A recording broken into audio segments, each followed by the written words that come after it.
ใจหั่นแหละก็จะขอบใจน้องหลายหั่นแหละที่ว่าเข้าไปให้เอื้อยหั่นน่ะเอื้อยขอโทษที่ว่ามันเป็นจังซี่ขอโทษที่ว่าน้องต้องได้มาอุกใจย้อนจังซี่น้องก็อุกใจพอแห้งนะย้อนแม่เพิ่นก็ป่วยแล้วก็ยังมาอันนี้อยู่ขอบใจหลายๆเด้อน้องมีแต่เอื้อยอยากขอบใจเจ้าหั่นแหละ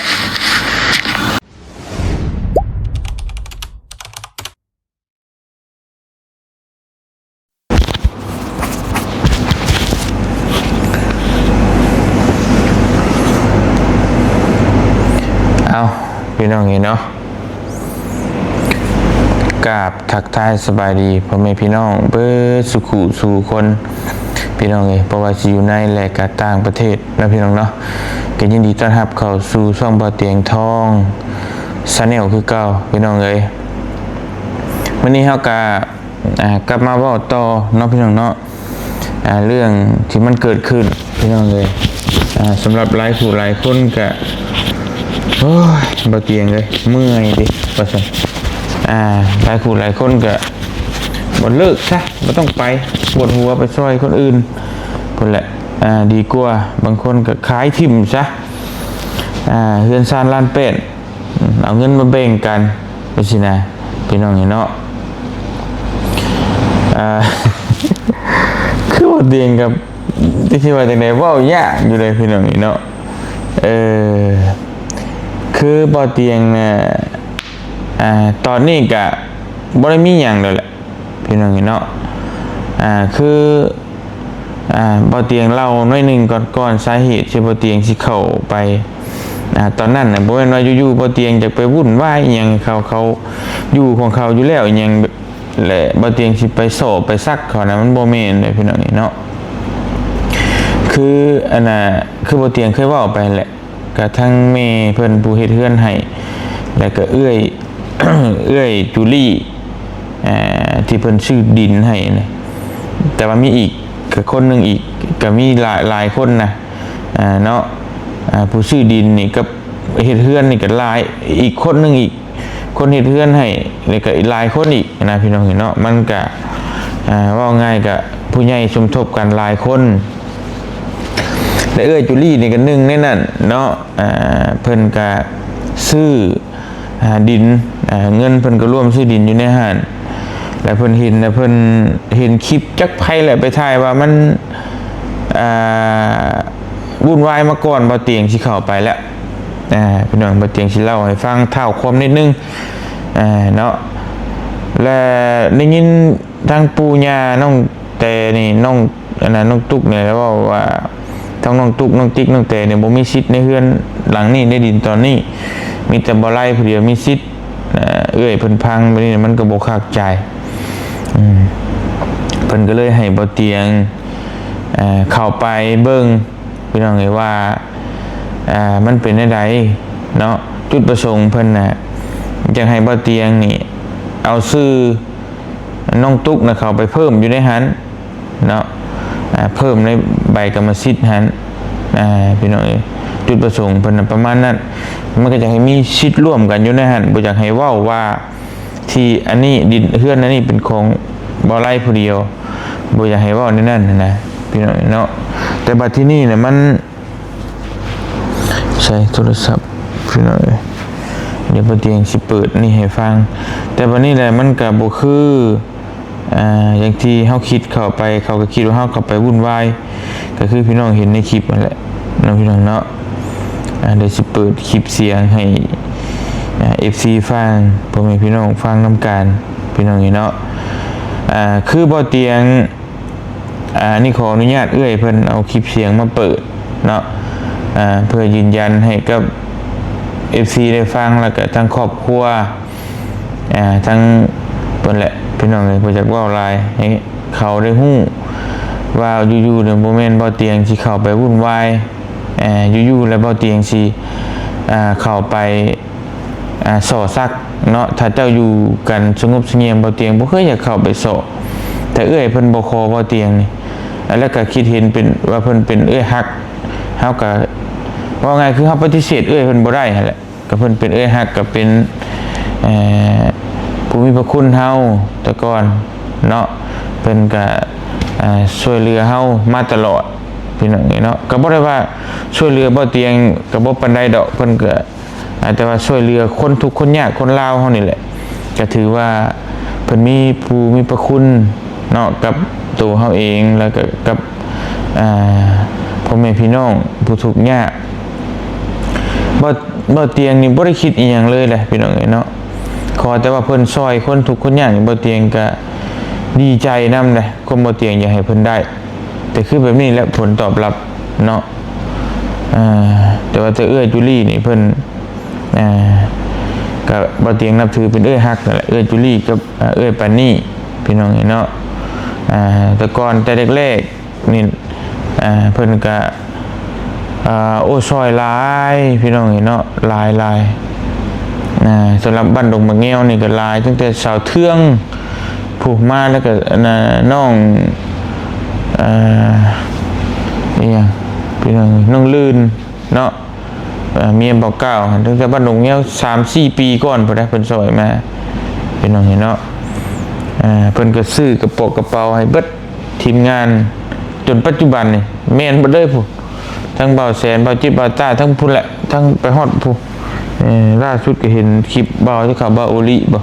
เป็นซื้อเครื่องของให้เพิ่นก็ใจดีแห้งนะเนาะเฮาก็นับถือเพิ่นเป็นฮักคนหนึ่งแต่เฮาก็ว่าไงปฏิเสธเพิ่นบ่ได้เนาะเพิ่นให้เฮาไปเฮาก็ไปแต่ว่าในที่เอื้อยเพิ่นให้เฮาไปนี่ก็เพิ่นก็หวังดีอยากให้เขาได้อยู่นํกันแบบสงบเสงี่ยมแบบมีความสุขนั่นแหละเอื้อยเพิ่นก็หวังดีนั่นแหละเนาะเพิ่นก็บ่ฮู้หรอกว่ามันสิเกิดขึ้นแบบนี้แต่ฮู้แบบนี้เพิ่นก็คือสิบ่ให้เฮาไปนะพี่น้องเนาะทางบ่เตียงก็บ่เคยถูกไผด่าไปปล่อยขนาดนี้จักเทื่อนะเนาะแต่ก็บ่เป็นหยังดอกผ่านแล้วก็ผ่านไปถ้าเอื้อยเพิ่นก็ส่งมาแล้วก็บอกว่าเพิ่นก็ขอโทษบ่เตียงแหละที่ว่ามันเรื่องราวมันเกิดขึ้นเนาะเดี๋ยวไปพังขอความเสียงน้ำกันขออนุญาตเอื้อยจุลี่นะพี่น้องเนาะเดี๋ยวบางคนพ่อแม่พี่น้องสิบ่เชื่อว่าบ่เตียงอยากไปโสดเสครอบครัวเขาบ่อหยังซี่นะบ่เตียงบ่เคยเนาะเอาเอื้อยบ้านนะคันเป็นเตียงเอื้อยฮักก็เบิ่งคลิปตัวสุดท้ายเจ้านี่แหละเอื้อยก็อยากขอบใจเนาะที่ว่าไปให้เอื้อยหั่นนะเอื้อยก็บ่แม่นว่าเฮาอยากขายดอกเอื้อยบ่อยากขายดอกเรื่องอยากขายนี่เพราะว่าขายเฮาสามารถเฮ็ดหยังเงินเฮาสามารถเฮ็ดหยังดินน่ะนะมีแต่ว่าอยากให้เขาอยู่นํกันก็คือบ่เตียงไปหั่นแหละเฮาก็อยากให้เขาอยู่นํกันบ่ไล่เฮาก็บ่ได้อยากให้หนีดอกมีแต่ว่าบ่อยากให้เว้าว่าตุกนี่บ่มีสิทธิ์แต่นี่บ่มีสิทธิ์ให้มันมีสิทธิ์เบิดทุกคนอันเลือกมันหั่นนะหันแต่ว่ามันก็คือเตียงเว้าหั่นน่ะมันก็บ่ง่ายคือเฮาคิดหั่นน่ะบ่คิดว่ามันสิมามีเรื่องจังซี่เนาะหันแต่ว่าเตียงก็เฮ็ดดีที่สุดอ่ะครับโอ้ยไผเฮ็ดได้ทอเนาะจังซี่นี่นะก็สิถ้าผู้เดียวนี่แหละถ้าเตียงผู้เดียวนี่แหละเพราะว่าน้องเป็นคนยุติธรรมนะตัวไรมันแฟร์ขั้นแมนว่าน้องเป็นคนบอดี้นี่น้องไล่เขานี้แล้วแล้วก็ให้ตุ๊กคนเดียวแต่เฮาก็บ่อยากให้มันเป็นจังซั่นเฮาบ่อยากไล่เขานี้แต่เฮาบ่อยากให้เขาเอาคนเดียวเฮาอยากให้ตุ๊กหันอยู่มีความสุขหั่นน่ะอยู่มีความสุขบ่ให้เบิ่งเมื่อวานนี่ก็อีโตนตุกหั่นน่ะอีโตนมันนั่งเอาหัวงุมลงอยู่มันญาติเขาก็สิลุ่มน้องหลายล่ะหั่นน่ะบาดมึงอ่ะหั่นน่ะโอ้ยอีโตนกับอีโตนผู้ถือผ้านี่แหละผู้บ่มีพ่อมีแม่มีเอื้อยมีน้องนี่แหละอีโตนแห้งอ่ะนะอยากปกป้องมันนั่นแหละหันก็อุกใจเนาะอุก อุกใจที่ว่ามันเป็นจังสี่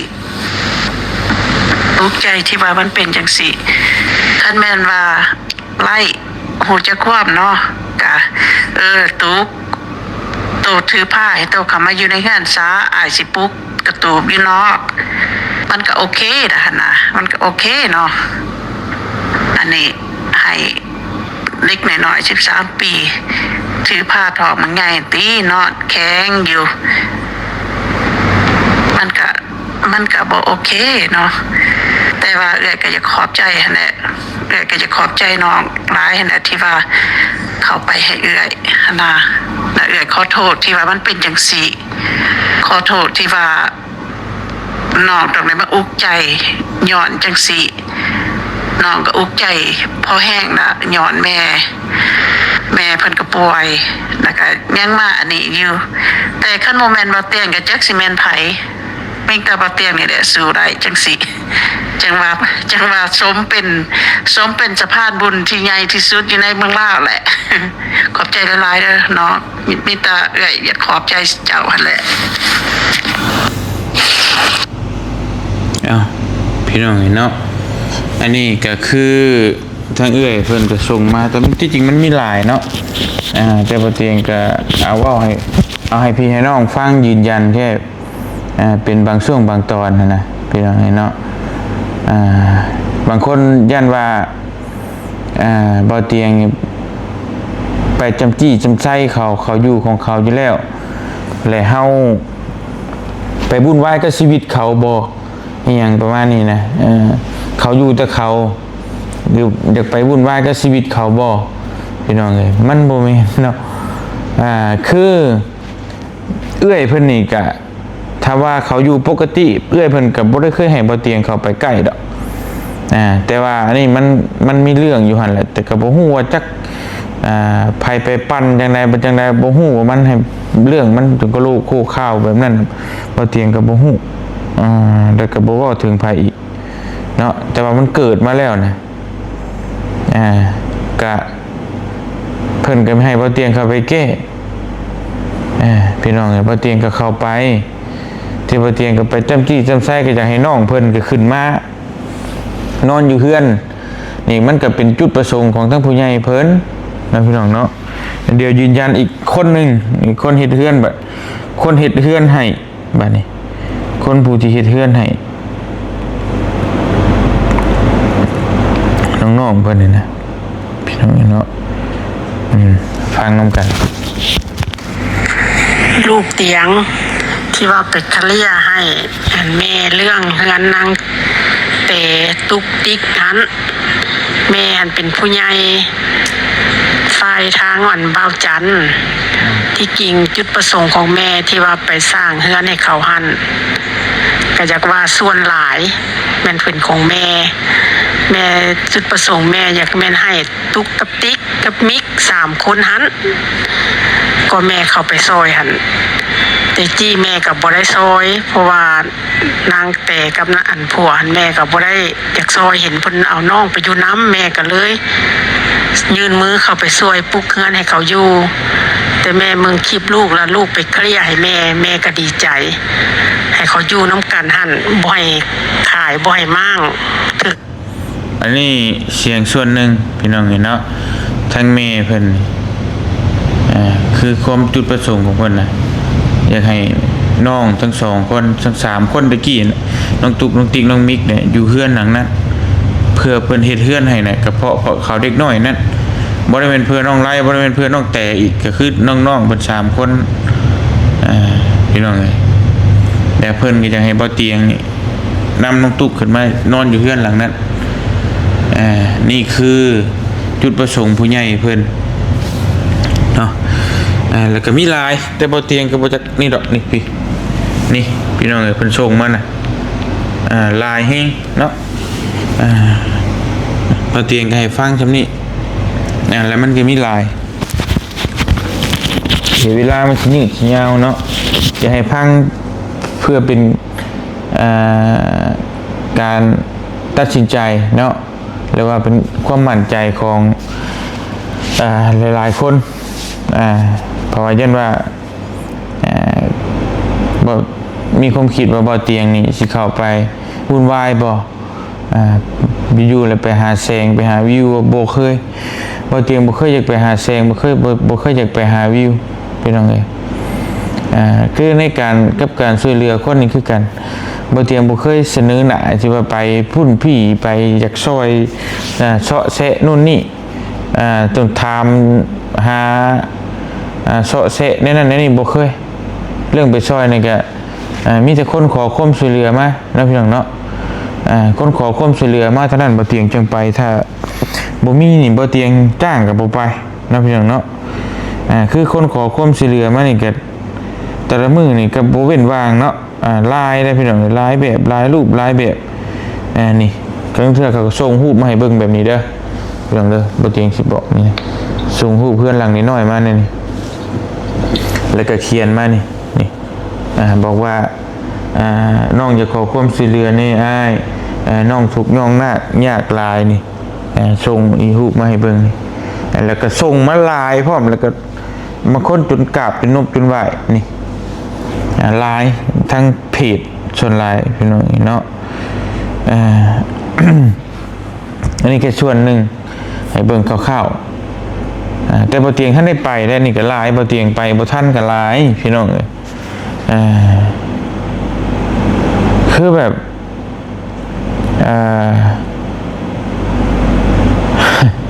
บ่เตียงเขาว่าจงบ่อยากออกพี่น้องมันอิ่มนะมันจุกนะบางเทื่อก็แบบเฮาอุตส่าห์ไปซอยเขาไป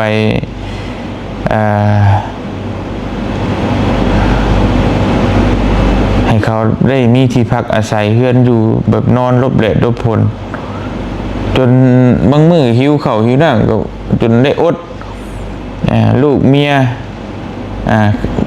เพื่อลูกไข่ลูกยังก็ต้องให้พ่อตู้พาไปนั่นคือเฮาก็ไปเบียกไปช่วยเขาก่อนเพื่อมันเร่งด่วนนี่ยังเฮาก็แบบทุ่มเทที่สุดนะแต่ว่าผลที่ตอบได้รับมันก็ที่พี่น้องเห็นนั่นแหละมันเถื่อเนาะแบบคือเฮ็ดว่าเขาเฮ็ดแบบว่าเฮานี่จะไปช่วยเขาเสนอหน้าไปช่วยเขาทั้งที่เขาบ่อยากได้แต่เจ้านี่ไปยัดเยียดให้เขาประมาณนั้นนะแต่ความเป็นจริงมันตอนที่อยากได้กับตอนที่ได้แล้วมันคนละอารมณ์กันเลยเนาะพี่น้องย้อนไปเบิ่งคลิปเก่าก็ได้คลิปเก่า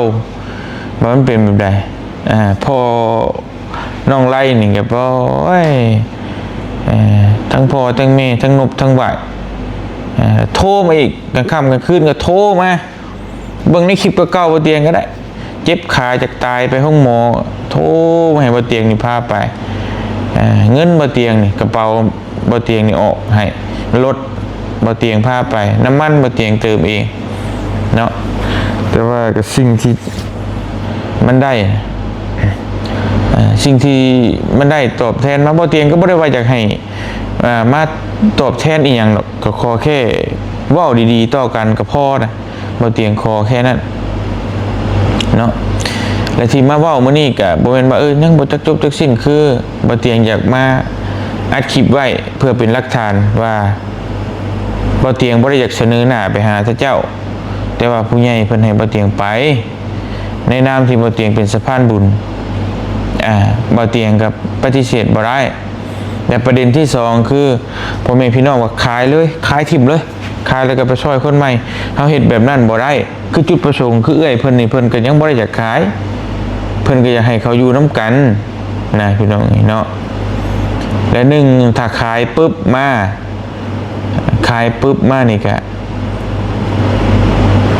น้องตุ๊กสิไปอยู่ไสไปอยู่น้ำปูน้ำยาแห้งแล้วกลับมาอยู่บ้านดงมะเงี้ยวพี่ก็ที่บ่เตียงซื้อให้เนี่ยเพิ่นก็ขายแล้วเอื้อยก็ขายแหละพี่น้องเอ้ยเนาะอันนี้บ่เตียงก็บ่เข้าใจคือกันว่าเป็นหยังต้องขายคือไปถามมื้อนี้ก็ว่าเหตุผลแค่ว่าเอาเงินมาสิเฮ็ดบุญให้นำแม่นางบอกเนาะแต่ว่าขายในราคา 50,000เอาเงินไปละ 30,000ยังเหลือ 20,000ฝากไว้นำแม่นางเฮ็ดบุญมันสิพอบ่พี่น้องและ และทั้งหมดทั้งมวลนี่ถ้าบ่เตียงตัดสินใจเด็ดขาดบ่ได้มันก็คือ มีผู้ใหญ่หลายคู่หลายคนสิให้เฮาขายหนึ่งในหั่นถ้าสิขายดีมันก็ยังขายบ่ได้ต้องนำตัวสำคัญสุดก็คือต้องเอาน้องเตมาสิว่าได้ใดก็จังว่ากันตอนนี้คือเอาน้องเตมาก่อนน้องเตก็ยังติดต่อบ่ได้เห็นแต่บอต้าโทรไปหามื้อเว้นนี่ก็คุยเดียวกับเว้นแล้วก็ตอนแรกบ่เตียงแชทไทม์น้องต้าก็โทรบ่รับเลยบ่เห็นบ่รับมันบ่มีสัญญาณเลยน่ะมันโทรบ่ติดเลยเบอร์ก็บ่มีเพิ่นมีแต่ Facebook อย่างเดียวนั่งโทรให้ก็บ่ได้ตัวแปรสำคัญมันตัวตัดสินก็คือน้องแต่ต้องเอาใบซื้อขายอย่างมาจังเฮ็ดดำเนินการอย่างได้ก่อนสิขายก่อนสิหยังก่อนสิหยังก็ต้องเอาตัวนั้นมาก่อนนะตัวน้องแต่ก็ต้องมาเซ็นต้องเอาใบซื้อขายมาใบมอบกรรมสิทธิ์มาเพราะว่าน้องแต่เอาไปเบิดเอกสารทุกอย่างเฮาเฮ็ดหยังบ่ได้นะตอนนี้เฮ็ดหยังบ่ได้คือบ่เตียงก็มีแต่สิโจะไว้ก่อนพี่น้องเอ้ยสำหรับเรื่องนี้สิโจะไว้ก่อนเนาะส่วนเขาได้เฮ็ดได้กันอยู่ไปตามเวรตามกรรมก่อนบ่เตียงก็โคตรเบื่อโคตรเสียความรู้สึกบ่ได้อยากว่าซ้ำๆหรอกแต่ว่ามันก็ยังมีอีหยังหลายๆเรื่องที่ต้องให้เฮาเว้าเฮาเคลียร์กันอยู่พี่น้องเอ้ยเนาะเพราะว่าทั้งเขาก็ยังบ่ยอมจบ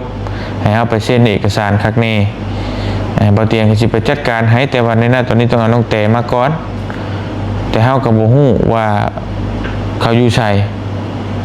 บอกแต่เมืองได้ยินแต่เมืองแต่ว่าหม่องอยู่ดีๆจะอยู่ไสว่าสิ่งสำคัญที่สุดก็คือเอกสารเพราะว่าอยู่น้ำพอถ้าว่าอยู่ครบน้ำมันน้องแต่ผู้เดียวนี่ฮู้บ้านฮู้เมืองบ่เตียงกันลงไปน้ำเอาก็ได้แต่ว่าลงไปน้ำน้องแต่แล้วบัดพ่อบัดบ่ฮู้มองอยู่บัดนี้บ่าวต้าถามตอนที่ต่อกันได้มื้อเว้นนี่ว่าเอกสารอยู่น้ำพ่อแต่ว่าติดต่อพ่อก็บ่ได้พ่อก็จักอยู่ไสเวรกรรมก็ไปกันใหญ่อีกพี่น้องเห็นเนาะนำซ้ำก็หั่นคือผู้ใหญ่เพิ่นนี่คือเอื้อจุลี่ก็อยากถ้ากลับมาถ้าบ่ได้ขายนี่นะก็แน่นอนแหละเพิ่นบ่อยากให้ขายต้องเอาซื้อน้องตุ๊กน้องมิกน้องติ๊กเข้าไปใส่น้ำอีกเนาะก็คือน้องแต่ก็บ่เอาออกน้องตุ๊กน้องติ๊กน้องมิก4คนเลยชื่อไอ้น้องมีสิทธิ์ปึ๊ดเนาะเพิ่นว่าจังซั่นคือสิขายก็ขายบ่ได้แหละผู้หนึ่งมันเซ็นให้บ่ได้คือให้อยู่นำกันหั่นกองกันอยู่หั่นแล้วแต่พี่น้องเอ้ยแต่ว่ามันน้องมิกก็คือได้ยินข่าวว่าผู้ใหญ่ไปเฮียนอยู่ไทยอันว่าน้องติ๊กน้องมิกก็จักอยู่ไสตอนนี้พ่อก็จักอยู่ไสประเด็นมันน่ะพี่น้องเอ้ยเนาะน้องแต่นี่อาจจะฮู้คร่าวๆแล้วว่าอยู่เมืองอย่างนครเพ่งนครเพ่งนี่ก็ต้องแข่งสารวัตรแต่ถ้าเขาสิไปตามมันน้องแต่ปุ๊บเอกสารอยู่น้ำพอเนาะพี่น้องคือสิเข้าใจแล้ววันนี้เขาจะเฮ็ดได้ไหนนั่งคิดอยู่คือตอนนี้ก็คือปล่อยเขาเฮ็ดอะไรก็เฮ็ดไปก่อนพี่น้องเห็นเนาะเดี๋ยวจังว่ากันตามหลังตัวนั้นก็ได้รอให้น้องเตมมาอย่างเดียวตอนนี้น้องเพิ่นก็ยังสิมาอยู่ดอกเพราะเพิ่นมาเฮ็ดบุญน้ำเมให้น้องเพิ่นมาแล้วก็จังคุยกันอีกรอบนึงเนาะเอากับประมาณนั้นบ่เตียงก็จะมาอัดคลิปอธิบายพี่ให้น้องฟังสำหรับมื้อนี้หลายคนอาจจะยังคงใจว่าโอ้บ่เตียงที่จบหรือจังใดแบบใดให้นะเนาะเรื่องจบน่ะจบบ่เตียงบ่วุ่นวายแล้วเรื่องสิว่าซอยเข้าไปซอยไปยังโอ้บ่ต้องว่าถึงละขี้หน้าบ่เตียงยังบ่อยากเห็นเนาะแต่ว่าก็ให้มันจบแบบให้มันคุยกันตกแต่สองกำสองพายมาคุยกันให้พ่อบ้านเส้นอีหยังให้ข้างในแล้วจังจบเป็นว่าไงเนาะจบแบบตะปากเปล่ามันก็บ่คักคือว่าแหละ มีแต่นั่นแหละพี่น้องเดี๋ยวติดตามต่อไปเดี๋ยวใดๆก็ติดต่อน้องแต่ได้แล้วก็สิมาอัปเดตให้พี่ให้น้องตื่มเนาะสำหรับมื้อนี้ก็ไปรับไปนอนไปพักไปพรก่อนอยู่ดีมีแห้งเบิดสุขุทุกคนขอบมกขอบใจที่ให้กำลังแรงใจบ่เตียงโดยตลอดมาแล้วก็เบิ่งคลิปจนจบบางคนก็จนหึนน้ำพี่น้องเนาะแต่ละคู่แต่ละคนก็จนมึนแทนก็ขอมุกขอบใจเด้อที่อยู่เคียงข้างบ่เตียงโดยตลอดมาบ่ปะบ่ทิมมุกขอบใจหลายๆให้อยู่ดีมีแฮงเบิดสุขทุกคนพี่น้องเอ้ยเนาะสบายดีเด้อพี่น้องเอ้ย